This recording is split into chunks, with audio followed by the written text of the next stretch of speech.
Сәлеметсіздер, бүгін мен Темірлан. Достар, осы видеоның атынан көріп тұрғандай өзімнің басынан өткен қорқынышты оқиғаларды айтатын боламын. Ол менің өзімнің басынан өткен оқиғалар емес, туған туыстардың және танымайтын адамдардың оқиғаларын айтатын боламын, қорқынышты. Егер видео бастамай тұрып, сіздерден лайк сұраймын. Смело лайк басып кетейік. Ал ендеше видеоны бастаймыз.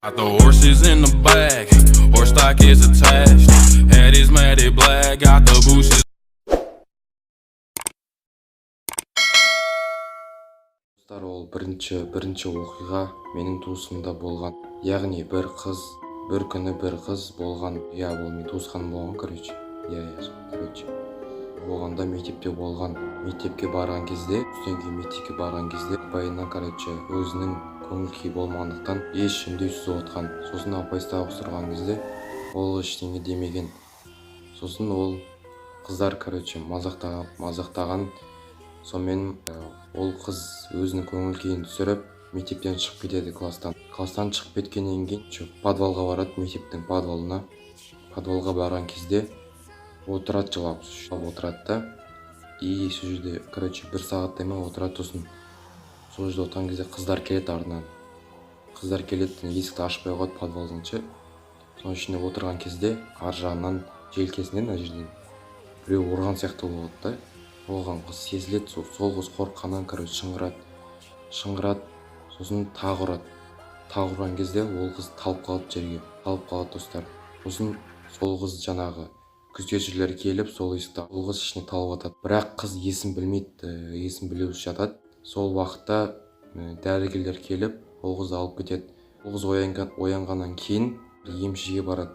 Емшіге айта алмай, өзінің несін білмей, өзінің анасына айтады, мен бір аппақ киінген адамды қызды көрдім дейді. Сол қыз желкесін ұрған екен, сол қыз құлап қалған екен. Сол қыз қорыққаннан оны емшіге апарып, емделіп, осылай болған екен, достар. Ал бізде келесі оқиғаны айтатын боламыз. Мына шашқа мән бермеңіздер. Өскеткен көріп тұрмын, алдырту керек. Ал бізде келесі оқиға, достар, ол Ақтау қаласында болған. Мен оны былай көрген жоқпын, бірақ естігенім бар. Соны естігенім сіздерге айтып берейін. Достар, ол Ақтау қаласында бір күні бір тұрғындар тұрады, адамдар. Осы үйде кәдімгі үйлер тұрады.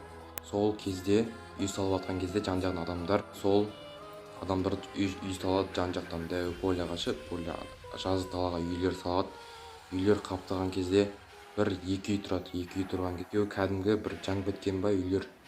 Соны адамдар көп үйлер салып болғаннан кейін бір жылдан кейін болады, уақыт 1-2 жылдан кейін салып болғаннан кейін адамдар тура сол екі үйдің жанына тағы да бір үйлер салады.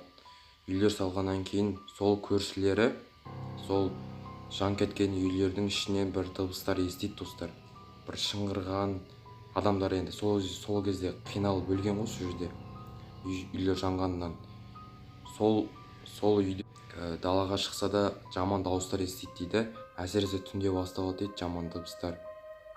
Сол адамдар қорыққаннан сол жердегі өздерінің үйлерінен сатып басқалар кетіп қалады. Келесі сол адам, сойға келген адам, жаңа үйге көшіп келген адам, ол да сөйтіп дыбыс естиді, достар. Бұл өтірік емес, достар, шын естіген бар, білмеймін, шын ба өтірік па. Сол естігенді сіздерге айтып отырмын.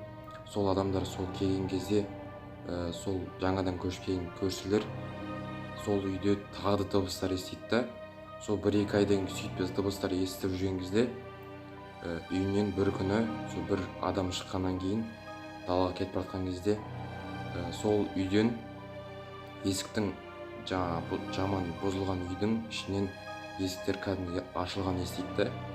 Сол адам көзіне елестеген ба, ар жағынан аппақ адам ат шығады ғой.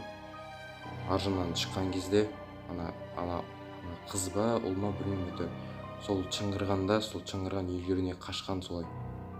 Осылай болған, достар. Сол естігенім бар. Достар, осымен видео аяқталды. Осы видеоны лайк басып, комментарий кетейік, достар.